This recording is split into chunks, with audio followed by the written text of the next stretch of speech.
C'est assez compliqué au niveau charge de travail, conditions de travail dans les structures. Il y a un manque de personnel, il y a un manque aussi de matériel des fois. Donc c'est très compliqué à ce niveau-là, et ce qui crée une vraie souffrance des soignants. Moi en intérim, je suis relativement valorisée puisqu'il y a beaucoup de travail. On est régulièrement redemandé par les structures, donc c'est très valorisant. On se dit c'est qu'on fait du bon travail forcément. Le CDI, moi, ne m'intéresse pas.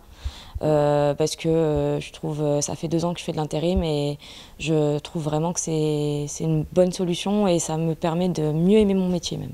Alors, aujourd'hui, il y a une pénurie d'aides-soignantes, alors pas uniquement sur la région, au niveau France, parce qu'il y a une population vieillissante aussi, donc il y a de plus en plus besoin d'avoir des soignants. Et il y a aussi un problème de vocation, c'est-à-dire que je pense qu'elles ne sont pas assez rémunérées pour le travail qu'elles font.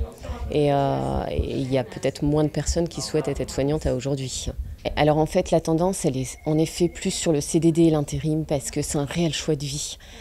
Déjà d'une, elles peuvent travailler quand elles veulent, quand elles le souhaitent. Et puis aussi, il y a des conditions financières qui sont meilleures. Alors pas de par le salaire de base, parce qu'il est le même. On applique les conventions comme les structures, mais on leur paye de la précarité, on leur paye des congés payés.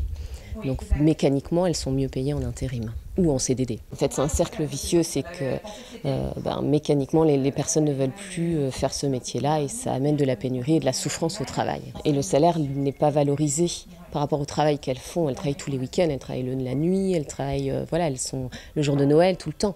Il faut augmenter les salaires.